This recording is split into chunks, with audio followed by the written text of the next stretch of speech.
Il monta dans la barque et ses disciples le suivirent. Et voici, il s'éleva sur la mer une si grande tempête et que la barque était couverte par les flots et lui il dormait. Les disciples s'étant approchés les réveillèrent et dirent: Seigneur, sauve-nous, nous périssons. Il leur dit: pourquoi avez-vous peur, les gens de paix des fois? Alors il se leva et il menaça les vents et la mer dit un grand calme la parole du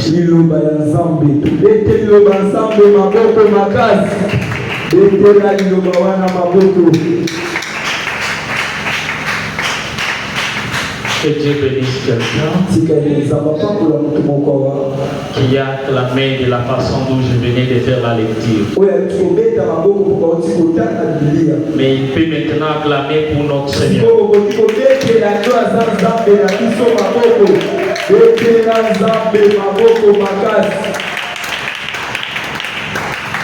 Nous sommes reconnaissants envers notre Dieu, puisque le même des temps et des circonstances. Chaque fois dans notre vie, sa grâce nous renouvelée. Et il nous fait de merveilles à tel point qu'il nous donne encore l'occasion d'être dans sa présence.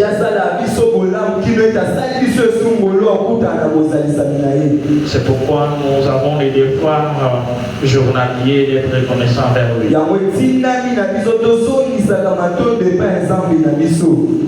Nous sommes également reconnaissants envers notre papa, lui qui est mon père aussi modèle. Que le Dieu à qui nous servons à l'église continue à protéger notre papa partout. Je suis également reconnaissant vers toi, puisque tu fais quand même le sacrifice d'être dans la maison de Dieu à temps qu'il faut.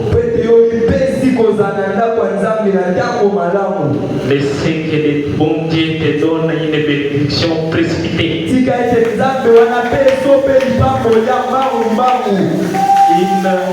Une bénédiction au moment où les gens s'attendent moins, mais qu'il te surprenne avec une très bonne bénédiction. Nous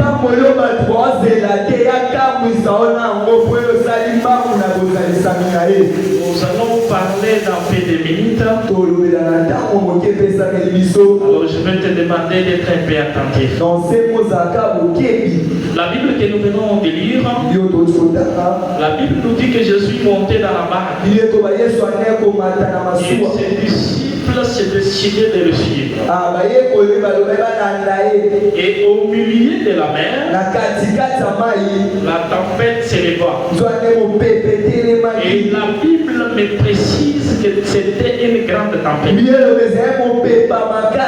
Et à tel point que la barque était couverte par les flots. Et lui, Jésus dormait. Et les disciples disciples naturellement, les disciples de Jésus naturellement, à une grande majorité, ce sont des pécheurs. Donc ce sont les gens qui ont la maîtrise en ce qui concerne la mer, la tempête et tout ça. Mais dans la tempête qu'ils ont eu à affronter cette fois-là, ils ont eu à conjuguer d'abord les efforts personnels ou bien les efforts humains et n'ont pas eu de succès. Et à tel point qu'ils se sont souvenus que nous sommes dans un domaine que nous connaissons, comme les gens des Français disent, que nous sommes dans notre domaine de prédilection. Mais dans ce domaine, nous avons fait des efforts, mais rien n'a marché. Mais à côté de nous, nous avons Jésus.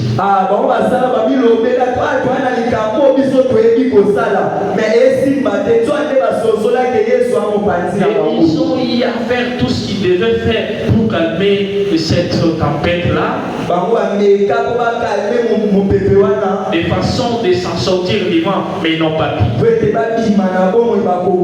À tel point qu'ils ne savaient pas encore quoi faire. Et à ce moment où ils ne savaient pas encore quoi faire, ils se souviennent, bon, réveillons d'abord Jésus.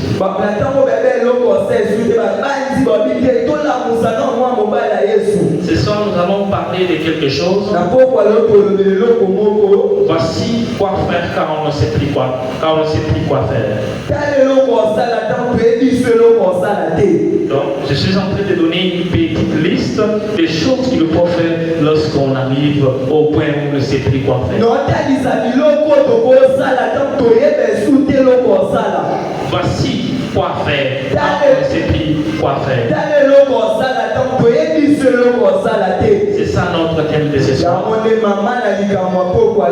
Nous parlerons sur ce thème en donnant 6 clés à utiliser pour sortir dans des moments de diversité.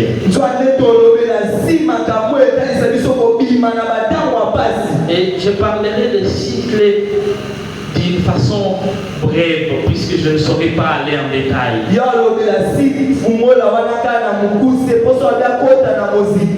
Et dans la vie d'un enfant de Dieu, il y a toujours des moments où un enfant de Dieu se sent devant des situations où il ne sait plus quoi faire.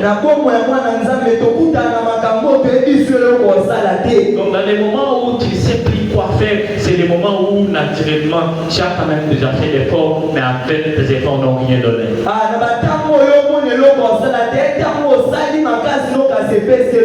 Je prends à titre d'exemple de quelqu'un qui cherche l'emploi. Il a tellement déposé le CV qu'il n'a même pas reçu un appel, alors il s'est fatigué. Alors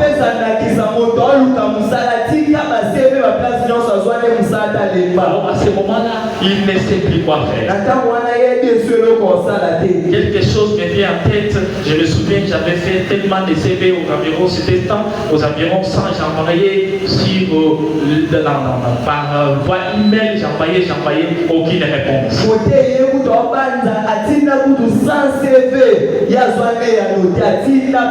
Et un jour, je reçois un message dans une entreprise que j'avais déposée. Moi, je pensais que j'étais engagé. On me disait merci pour nous avoir envoyé votre correspondance, mais il n'y a plus de place.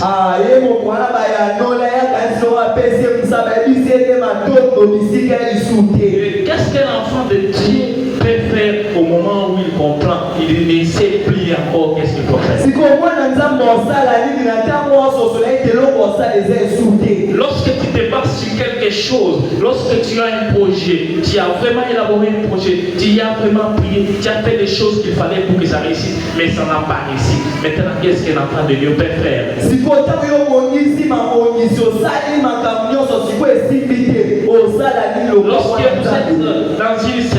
Lorsque vous êtes dans une saison inconfortable, lorsque rien ne marche, lorsque vous n'êtes même pas capable d'acheter des souliers, vous n'êtes même capable d'acheter une chemise.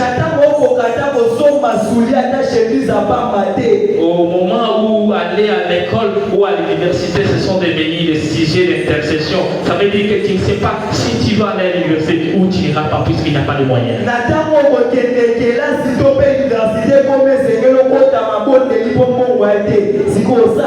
Et tu as fait tout ce qu'il fallait faire, mais rien ne marche. Mais qu'est-ce qu'il faut que tu fasses pour t'en sortir? Et un enfant de Dieu, j'aimerais que si il arriverait que tu es dans cette période de vie où tu ne sais plus quoi faire, il ne faut pas baisser les bras.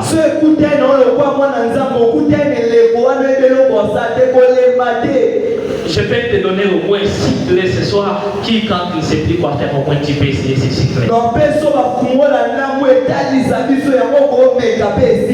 Et je prends le disciple qui était dans la barque avec Jésus. Tous nous savons bien que Pierre est un expérimenté dans la pêche. Et c'est quelqu'un qui maîtrise vraiment bien la mer. Devant cette circonstance de tempête, ils ont pu faire tout ce qu'ils ont fait, mais ils n'ont rien abouti. Mais après un moment donné, je suis arrivé à comprendre quelque chose qu'ils ont fait d'important. Et dit, mais si on continue toujours à rester en bras croisés, en restant les bras croisés, on va tous mourir. Et ils se sont rappelés que dans cette barque, il y avait quelqu'un. Ils se sont souvenus que dans cette barque, il y avait Jésus. Écoutez, bien aimé, lorsque vous êtes dans une période de la vie où vous avez tout tenté que rien ne marche, je te donne la première clé, c'est d'abord de chercher la présence de Dieu. Est-ce que quelqu'un peut manifester? Donc la première clé qu'il faut utiliser lorsque vous êtes dans une circonstance où vous ne savez plus quoi faire, il faut chercher la présence de Dieu. Et si vous êtes dans la présence de Dieu, il faut se rassurer que Jésus n'est pas en train de dormir. Puisque dans la plus grande coup dans la barque, Jésus était là. Mais il s'était en train de courir vers la mort. Puisque Jésus était là, mais il ne s'était pas réveillé, mais il était en train de dormir. Bien-aimé, la première des choses qu'un enfant de Dieu doit faire lorsqu'il comprend qu'il est dans une saison inconfortable, il faut chercher la présence de Dieu. Il faut chercher réellement la présence de Dieu. Et chercher la présence de Dieu comme vous n'avez jamais cherché. Et c'est comme ça que les disciples de Jésus se sont rappelés. Ils disent que non, mais nous sommes pas seuls. Dans cette barque, il y a quelqu'un.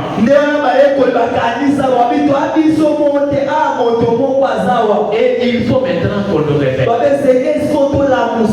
Écoutez bien aimé, si tu es dans cette saison inconfortable, je vais encore te dire que ce n'est pas encore tout perdu. Il faut rentrer dans ta maison ce soir, réveiller Jésus. J'aimerais que quand tu vas arriver dans ta maison ce soir, tu dis Seigneur, je sais que tu es là, mais je te réveille. Mais si tu ne te réveilles pas, je vais mourir. Mais si tu ne te réveilles pas, rien ne va marcher là. Si tu ne te réveilles pas, la vie de mes enfants ne doit pas changer. Et il faut réveiller Jésus cette nuit. Réveille-toi, réveille-toi. Il y a une forte tempête, je ne sais plus quoi faire.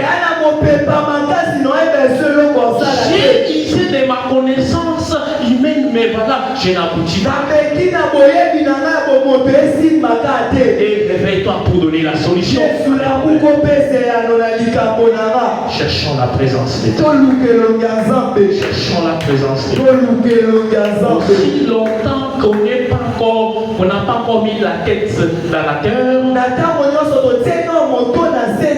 et quelque chose ne marche pas dans notre vie, nous on va retourner encore dans la case de départ.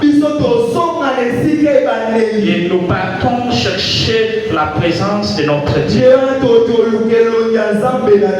Je dis que je serai très rapide puisque je ne saurais pas aller en détail avec mes cibles. Et la première clé, il faut te retenir de chercher la présence de Dieu. Et si tu constates que dans ta vie, il y a quelque chose qui ne marche pas quelque part, ou tu as déjà essayé et tu n'as rien dit, à tel point que tu ne sais plus à quoi faire, ce soir il faut réveiller Jésus. Il faut lui dire que je sais que ta présence est là. Réveille-toi, puisque si tu ne te réveilles pas, je vais mourir. Il dit réveille-toi, puisque si tu ne te réveilles pas, je ne dois pas me marier. Il me réveille-toi, puisque si tu ne te réveilles pas, mes enfants ne seront pas bénis. Mais si tu ne te réveilles pas, j'aurai la même vie jusqu'en 2025, en 2026 et qu'on sort. La deuxième clé, lorsque nous sommes dans la saison où on ne sait plus quoi faire, il faut se souvenir de Jean 3,16. Qu'est-ce que nous dit la Bible dans Jean 3,16? Dieu a tant aimé le monde entier et qu'il a donné son Fils unique pour que quiconque croit en lui, qu'il ne périsse point, mais qu'il ait la vie éternelle. La deuxième clé qu'il faut utiliser, c'est la révélation de l'amour de Dieu. Est-ce que quelqu'un peut acclamer pour notre Dieu? Et la force dans cette saison inconfortable, c'est la révélation de l'amour de Dieu. Mais tu arrives à comprendre, tu es seul assis, tu n'as pas mangé du matin au soir, pas puisque tu es en train de déjeuner, mais puisque tu n'as rien à manger. Et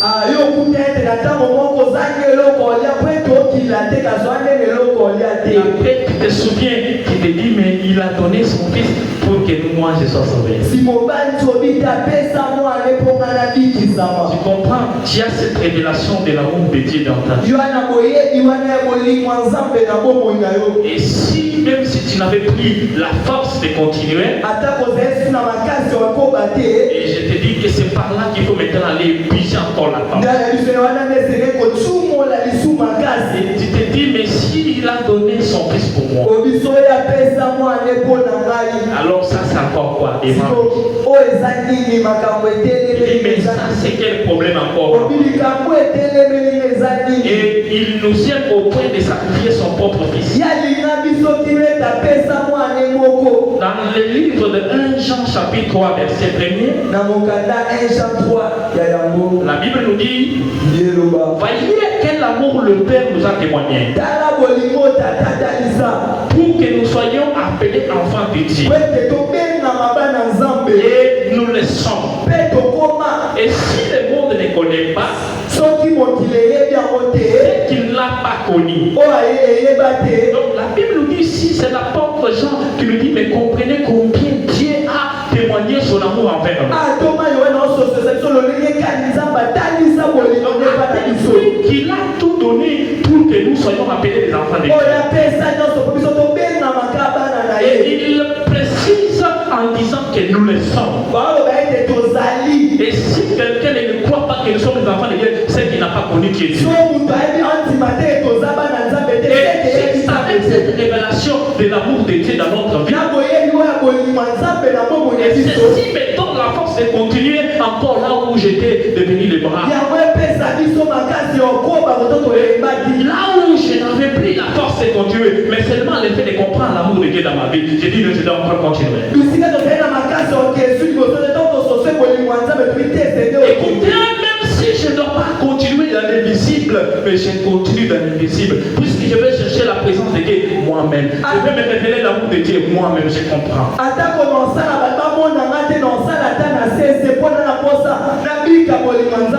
Écoutez ce que Dieu est en train de dire dire à Jérémie.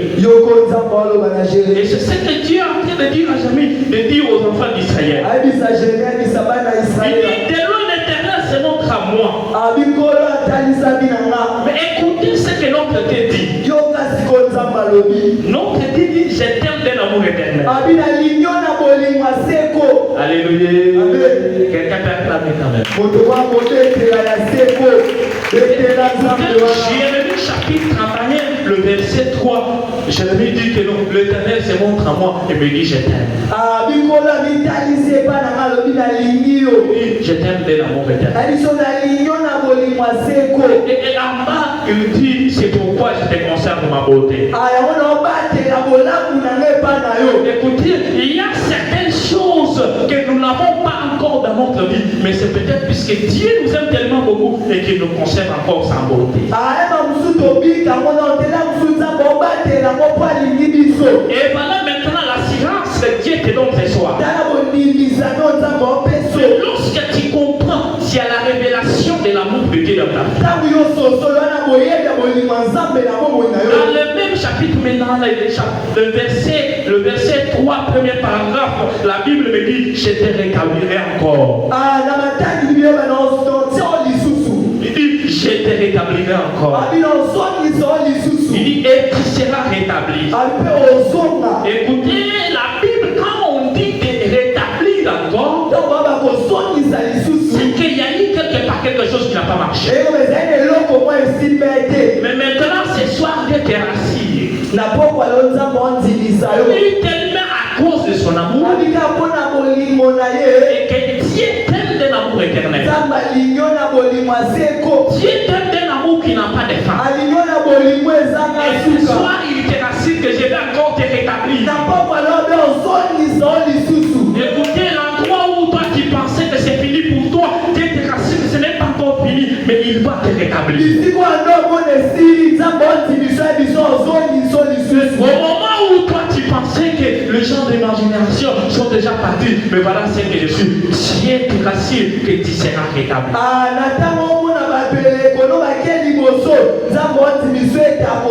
C'est à ce point-là que nous pousse la révélation de l'amour de Dieu.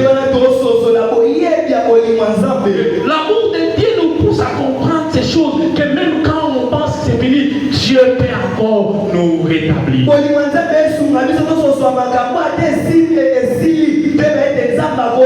Parce que Dieu c'est notre portier, il peut donner encore la forme à nous qui sommes encore l'argile.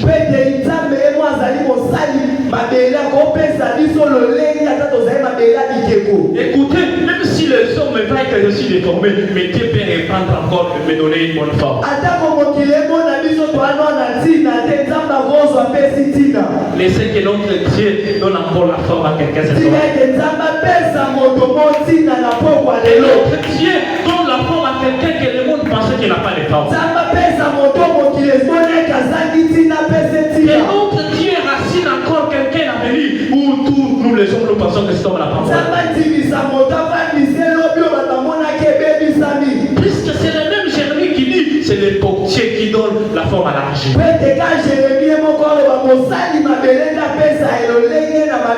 Et Dieu nous donne encore une bonne forme. Une forme d'excellence. Et que nous soyons, que nous arrivions au sommet à cause de son nom. Et à cause de son amour aussi. Il y a des moments où rien ne marche dans votre vie. Jusqu'au point où les gens commencent même à mettre en cause votre chrétienté.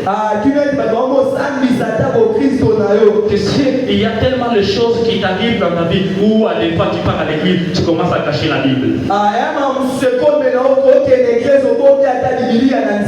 Puisque les gens ne croient même pas encore que tu pries réellement. On dit, mais si réellement tu pries, où est ton Dieu? Et au moment où tu es en train de prier, au moment où tu es en train de prêcher, ta famille est pauvre. Au moment où tu es en train de servir Dieu, tu montes, descends, mais ta mère, ton père est malade.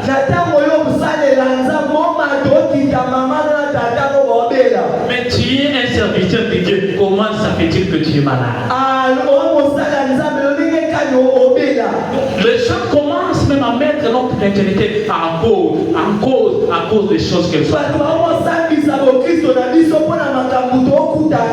Mais qu'est-ce que j'aimerais dire à un enfant? Mais qu'est-ce que la Bible nous dit face à ça? Est-ce que la Bible nous a dit que comme nous sommes les enfants de Dieu, on n'aura pas de problème? Est-ce que la Bible m'a dit que comme je suis un prédicateur, je ne dois pas tomber malade? Est-ce que la Bible me dit que comme je suis un enfant de Dieu, je n'aurai pas de moments difficiles? Écoutez ce que me dit la Bible. Écoutez, même si les gens commencent à me demander où est ton Dieu, si les gens commencent à me demander réellement est-ce que tu es un chrétien, l'assurance que moi j'ai, c'est Romains chapitre 8, le verset 28. Et là, la Bible me dit, nous savons très que toutes choses concourent au bien de ceux qui aiment Dieu. Et de ceux qui sont appelés selon son dessein. Et quand la Bible me dit toutes choses, est-ce que dans toutes choses, il y a seulement de bonnes choses? Non, quand on dit toutes choses, il y a là-bas aussi perte d'emploi. Il y a aussi la mort d'être cher là-bas. Il y a même des bonnes et des mauvaises choses. On dit que toutes choses concourent au bien. C'est ça, j'aime bien la façon dont ça termine. Écoutez, tu peux partir de la mort, mais à la fin tu comprends qu'il était important qu'il meure. Je te donne un exemple pratique. Il y a des années où mon père était parti en Angola, je restais avec mon grand-père. Il était tout pour moi. Et c'était lui qui me donnait la force de concert au moment. Et quand je suis arrivé en 5e des humanités, mon grand-père est mort. Et quand il est mort, j'ai compris que tout était fini. Je me suis dit, mais c'était lui qui était capable d'appeler les autres pour me soutenir, même d'aller à l'université. Après le temps, j'ai compris que s'il était encore en vie, je serais toujours là-bas. Peut-être que j'allais, puisque lui me disait qu'il faut se marier une fois que vous avez votre diplôme d'État.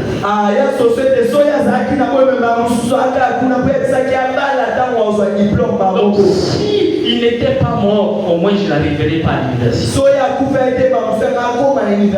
Et quand il était mort, j'ai compris que maintenant il faut me battre puisque je n'ai pas encore quelqu'un pour m'appuyer.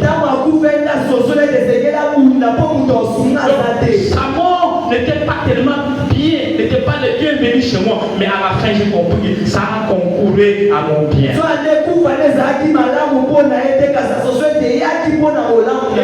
Tu peux perdre quelque chose de très précieux dans ta vie, mais tu ne peux pas, tu fais des pertes du mal pour ça. Mais après, à un moment donné, rester seulement dans la présence de Dieu, tu vas comprendre que Dieu n'a fait rien pour rien.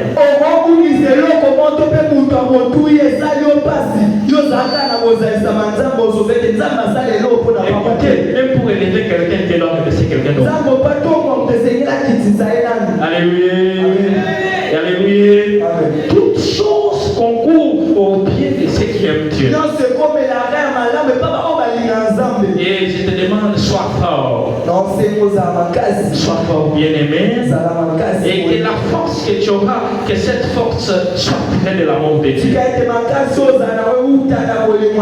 Et quel que soit les défis que la vie te présente, regardez sur Jésus comme quelqu'un qui regarde sur un père. Et regardons sur Jésus. Que nos yeux soient fixés sur Jésus. Et que nous comprenions qu'il nous aime. Même si nous traversons des moments difficiles. Mais pensons à son amour pour nous. Et que l'amour de Dieu pour nous nous donne encore la force de continuer. Et troisième clé, c'est la puissance de la parole. La puissance de la parole de Dieu. Quoi faire quand on ne sait plus quoi faire? Quoi faire quand on ne sait plus quoi faire? Nous devons chercher la présence de Dieu. Nous devons avoir la révélation de l'amour de Dieu. Et nous devons nous appuyer sur la puissance de la parole de Dieu. Écoutez, tu comprends que c'est fini, mais prends quand même la Bible et regarde déjà, il n'y a pas quelqu'un qui a passé dans la situation comme toi et qui a eu la solution.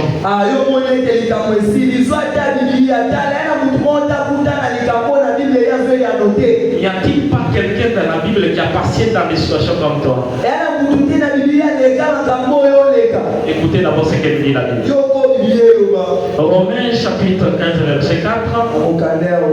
Or, tout ce qui a été écrit d'avance l'a été pour notre instruction,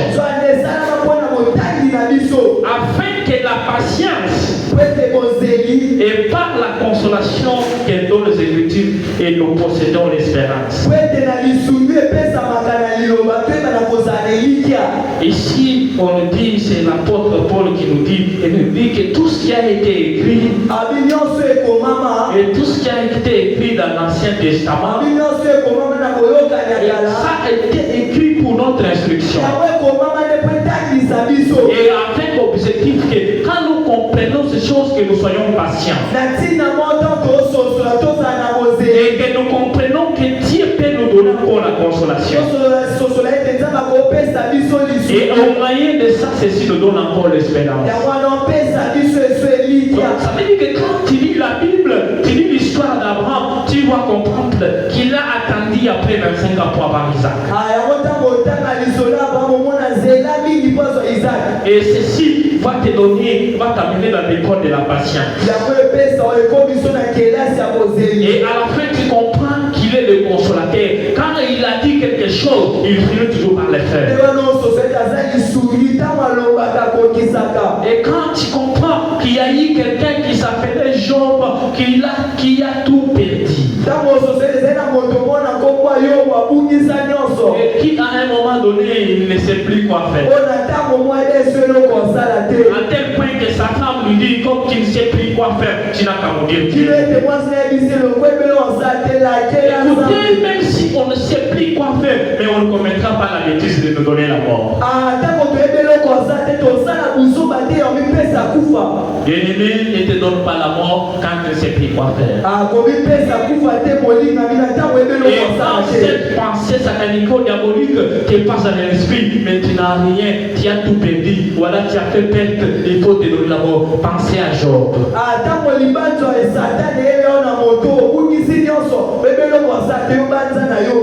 C'est que Job avait tout perdu. Mais à la fin, il a chanté une chanson qui dit: ton ancienne prospérité semblait être une petite chose, mais ce que Dieu t'a donné à la fin n'est pas ce que tu n'as pas.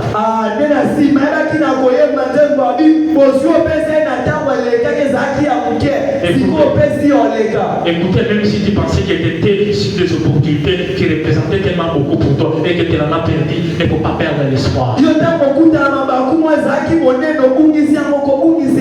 Mais pensez que ce qui va venir n'est pas ce qui était dit. C'est ce que l'apôtre Paul nous dit par là. Il dit que les Écritures ici ont été écrites pour des raisons. Et des raisons là, c'est pour que quand nous lisons, ceci nous instruit. La patience et la consolation. Et quand nous comprenons que les gens qui étaient patients avec Dieu, et Dieu a fait ce qu'il a promis de faire. Et quand nous comprenons qu'il y a eu des gens qui étaient dans des conditions difficiles, mais lui qui est le consolateur par excellence, il a fini par les consoler.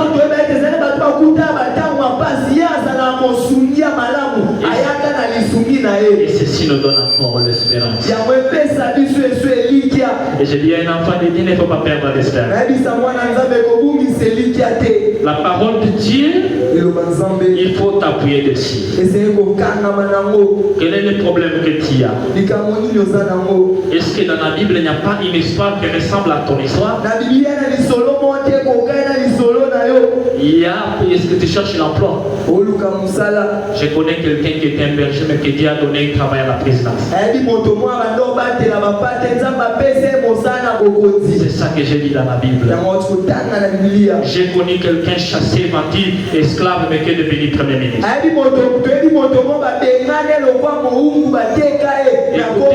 Si Dieu dit qu'il doit faire quelque chose pour toi, quelles que soient les circonstances, il va toujours les faire. Mais le problème c'est que soyons patients. Ne soyons pas pressés. Puisque tu n'es ni en retard ni en avance. Tu es là où Dieu voulait que tu sois. Écoutez, il y a peut-être d'autres grandes bénédictions que Dieu a prévues pour nous. À l'époque, il nous garde encore dans la patience pour que nous ayons la capacité de gérer bien les choses.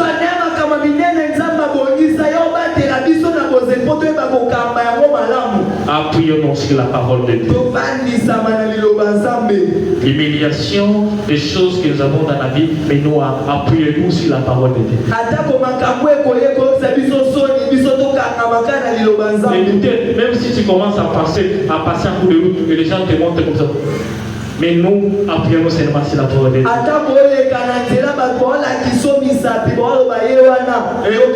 Quand tu fais semblant de le regarder, il commence à dire. Or que c'était toi qui montais. Toi, appuie-toi sur la parole de Dieu.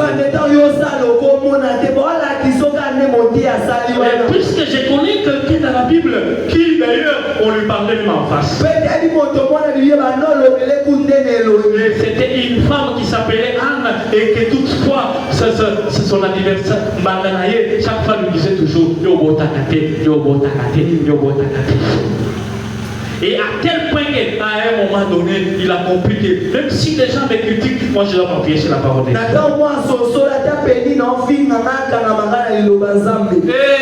Je me souviens, je m'imagine qu'Anne est parti au temple et il a rappelé à Dieu les Écritures.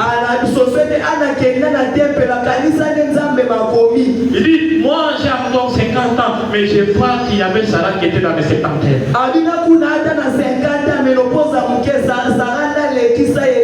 Donne-moi un enfant. Alléluia. Amen. Alléluia. Amen. Mais c'est pourquoi c'est dit d'être patient. Puisque ce que tu penses que tu n'en as pas, Dieu peut te donner quelque chose de plus grand que ce que tu n'as pas.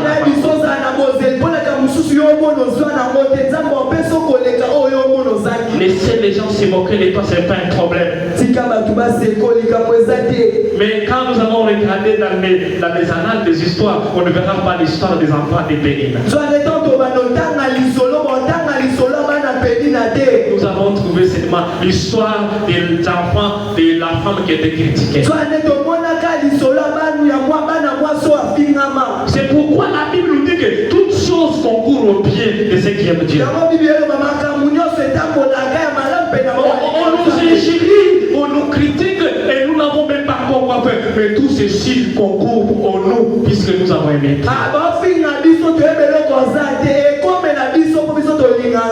Puisque l'histoire que toi et moi on va écrire, ça restera tracé dans cette église. Et c'est comme ça que c'est passé avec Pénina et Anna. Appuyez-nous sur la parole de Dieu. Est-ce que vous voulez l'élévation? Je ne connais pas quelqu'un dans la Bible qui a été élevé. Et pense ça que ceci soit les sources de prendre ta force. Alléluia. Alléluia. Quatrième clé, c'est s'engager dans le prière stratégique. Il dit il y a un enfant de Dieu ce soir. Dans des situations où on ne sait plus quoi faire, il faut s'engager dans les prières stratégiques. Est-ce qu'il t'est déjà arrivé au moment donné, tu pries la minute, tu écris les 26 janvier 2024, j'ai prié à midi et j'ai demandé ça à Dieu. Donc j'ai donné un exemple. Alléluia. J'ai dit qu'il faut qu'il t'arrive dans des moments où tu commences à avoir des prières stratégiques. Donc tu commences à prier. J'ai prié ça à midi. Dès qu'il est 17h, tu pries à côté. Puis j'ai prié à 17h. Et quand il est minuit, tu te réveilles à minuit avec son mec fatigué. Tu commences à prier. À minuit, j'ai prié ça. J'ai demandé ça. Donc changer la façon de prier, avoir une façon, s'engager dans des prières stratégiques. Arriver à atteindre des niveaux où tu commences à prier, tu veux stopper, mais tu sens que le Seigneur te dit à toi, il faut encore continuer. Donc tu commences à prier. Tu sens en toi, tu te sens mal à l'aise quand tu vas laisser. Engageons-nous dans la prière stratégique. Que la vie de prière soit notre partage au quotidien. Nous avons beaucoup parlé cette année sur la prière, je ne vais pas beaucoup plus. Et cinquième clé, c'est maintenir un style de vie et une atmosphère de joie. J'aimerais dire à un enfant de Dieu, même si quelque chose ne marche pas dans ta vie, en tout cas, on ne va pas montrer à tout le monde que ça ne marche pas. Alléluia. Alléluia.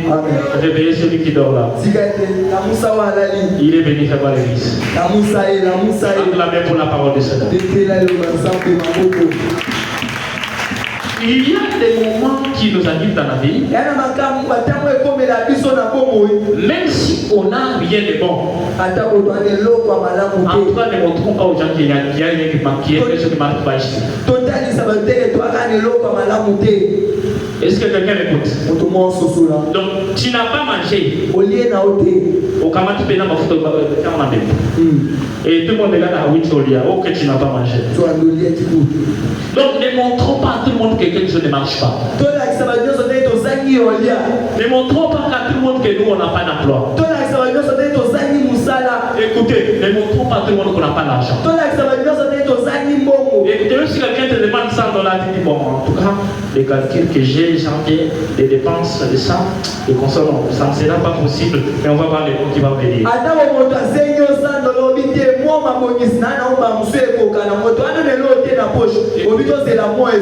Tu n'es pas obligé d'être triste. Et en étant triste, cela n'apporte rien à ta vie. Écoutez, tu dois avoir l'estomac pour rien. L'estomac. Pourquoi chaque fois dépenser des tristesses? Écoutez, moi j'ai appris d'être joyeux même quand ça ne va pas. Je me souviens à un moment donné, là j'étais encore étudiant, je n'ai rien à manger. Et il fallait quitter Alimete pour aller manger à Ngaba à Mouboulou, mais je partais bien enfilé.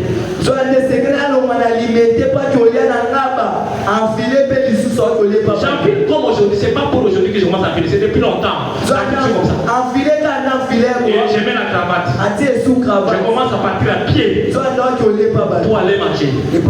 Et j'arrive là-bas, je parle toujours un mot français. Comment ça va ici? Est-ce que tout le monde va bien? Ok. Ces pays, on va les diriger demain. Donc, il ne faut pas montrer que ça ne va pas. Et on me donne à manger à la fin, je demande à quelqu'un qui m'a donné à manger, je peux avoir 500 de transport. Et la personne, j'ai même menti d'être malade. C'est pas pour avoir les transports, c'était déjà mes décès. Et là, c'est en veste. Bien en veste, quelqu'un n'est pas au bout de nous. Les gens qui demandent des gens d'attendre, ils viennent me demander. Ça m'a dit que moi je n'ai même pas ça. Écoutez, je vous dis que ce n'est pas avantageux pour vous de montrer à tout le monde que ça ne va pas. je vais vous donner un exemple. Un jour, quand j'étais même quand malade ici, en venant à l'église, j'ai même porté la vie qui était tout pour moi là. Or que ça ne valait pas, ça n'allait pas à l'intérieur. J'ai mis là, j'ai mis cravate. Or que dedans, ça n'allait pas.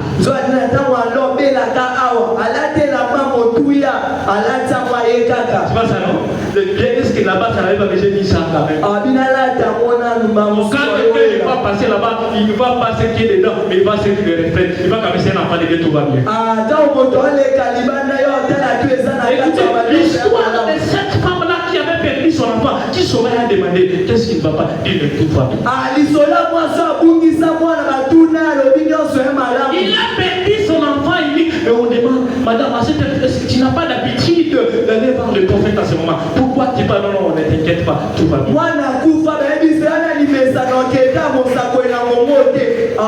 Écoutez, soyons dans des cours de gens qui sont toujours joyeux, même quand rien ne marche à l'autre. Écoutez, si tu n'es pas joyeux, ça profite à Satan. Et si quelque chose que Satan aime, c'est de voir des enfants de Dieu tristes.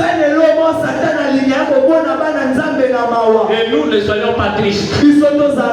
Et quand tu viens à l'église, il faut même mettre les fonds de teint autres que tu n'as rien. Et tu viens là, même si tu faut mettre des talons, il faut mettre des talons pour venir avec. Même si tu n'as pas l'offrande. Mais c'est tes contrats que tu vas faire. Et ne faut pas, quand tu parles comme ça, tu vas aller où? Non, nous là on est pratiqués, on passe seulement quelqu'un de la solution. Non, c'est là profite à Satan. Changeons les façons de faire les choses. Ayons l'attitude d'intimider même Satan. Il est tellement sorcelé la nuit. Mais comment il est joyeux la journée? Écoutez, je sens qu'il y a des choses qui me font mal sur l'épaule et je marche comme ça. Donc je marche en force. Puisque je sais qu'il y a quelqu'un qui est avec moi. Même si aujourd'hui ça ne marche pas, peut-être que demain ça va marcher. Mais je ne suis pas poussé à le faire en avant. La Bible me dit que toutes choses concourent à ce que. Et s'il y a quelque chose qui m'anime difficilement dans la vie, il y a des verbes que je ne sais pas conjuguer. Des verbes plairer. Là, je le donne aux autres. Ces verbes-là, pour moi, c'est un verbe impersonnel. Et je dis toujours qu'il plaît. Et je ne dis pas nous plairons, je dis vous plairez. Moi j'ai appelé à être joyeux même quand je viens de perdre quelqu'un. Même si dedans c'est détruit, je suis triste dedans et qu'il y a des larmes qui coulent à l'intérieur et en apparence il fait semblant comme si tout va bien. Et je dis qu'il ne t'a pas donné la honte à dire. Alléluia. Alléluia. Il ne faut pas être triste. Et quand tu es triste, c'est là donne l'avantage à Satan. Puisque Satan aime voir les enfants de Dieu tristes. C'est pour cela qu'il a mis des radars, des antennes paraboliques, des délégations de monde pour nous surveiller. Est-ce qu'il est joyeux aujourd'hui? Il est joyeux. Est-ce qu'il va bien? Oui, il va bien. Écoutons, soyons toujours joyeux. Même si quelque chose ne marche pas. Et c'est ça qu'on doit avoir comme style de vie. Il ne faut pas être comme un militaire. Yo, c'est le Canada. Yo, c'est le Canada. En tel que mon comprend ma capoeira, quand il m'a dit, il y a tel que mon boss n'a pas tout.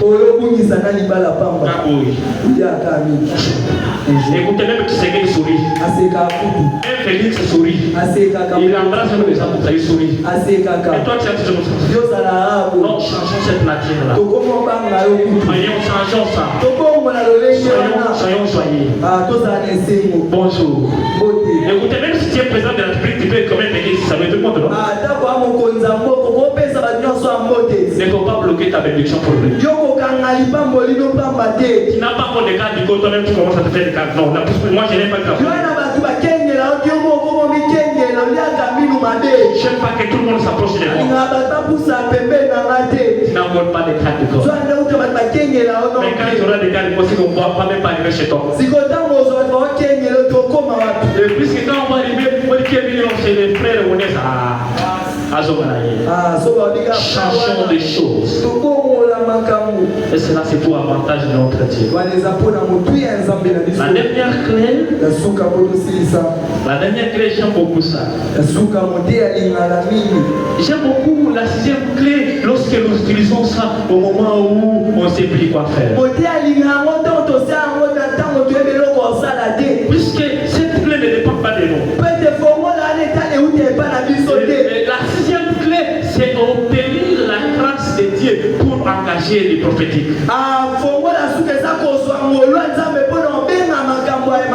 Écoutez, obtenir la grâce de Dieu pour engager les prophétiques. C'est une clé que j'aime beaucoup. Mais avant que j'y entre, écoutez ce que la Bible dit. Proverbe chapitre 7, verset 7. Proverbe chapitre 7, verset 7. Quand l'Éternel approuve les pas d'un homme, il le dispose favorablement à son égard, même ses ennemis. Écoutez, quand Dieu approuve tes voies, écoutez, même si tu n'as pas déposé les scènes pour que tu sois engagé, écoutez, même si tu n'as pas de relation de quelqu'un au gouvernement pour te voir, écoutez, Dieu peut engager même tes ennemis pour te faire ça. C'est ça que j'aime dans cette 6e clé. Et je me souviens dans la Bible qu'il y avait tellement la famille en Israël, à quel point que les gens commençaient à manger les enfants. Mais il y a eu un jour, Dieu en utilisant sa grâce, est passé par la voie prophétique. Et ça, c'est Élisée qui s'est levé le matin pour aller à la Samarie. Il dit à Samarie, c'est ça. Demain, à cette heure, il n'y aura plus la famille à la Samarie. Écoutez, quand Dieu dit demain, ça doit arriver demain. Les comment, ce n'est pas à toi. Les processus, ça va arriver, ce n'est pas ton problème. Ce qui est important, c'est qu'il a dit. Je vais dire à un enfant de laisser ça. Même si quelqu'un doute de cette idée, il doit refuser. Mais il va voir ce qu'il doit faire maintenant. Il ne doit pas toucher ça. Il y a eu un homme sur qui le roi s'appuyait. Il comprend les prophétiques. Il les comprend de la façon humaine. Il dit comment Dieu pourrait-il mettre fin à ce que nous avons oublié. Il dit pour que cela arrive, là, il faut que Dieu pour le ciel. Et le prophète a dit que tu le verras. Tu ne mangeras pas. Et dès que Dieu engage le prophétique de et qui dit que c'est quelque chose arrive. Et quand il dit que quelque chose arrive demain, même ceux qui te trouvent sans valeur aujourd'hui, il ne doute que tu le seras demain. Il devra devenir ministre. Mais ils ne mangeront pas l'argent de Dieu. Écoutez, ils ne devront devenir président. Mais il ne mangera pas l'argent de président. Si tu doutes de ce que Dieu va faire, si quelqu'un doute de ce que Dieu fera, je mets même au défi des ennemis. S'il y a un ennemi qui veut te suivre, il va cacher la grâce par la voie prophétique. Dieu ne viendra pas te parler quelqu'un d'un sorcier. Dieu ne viendra pas te dire toi. Il ne va pas te dire que tu attends ton nom de quelqu'un d'un sorcier. Dieu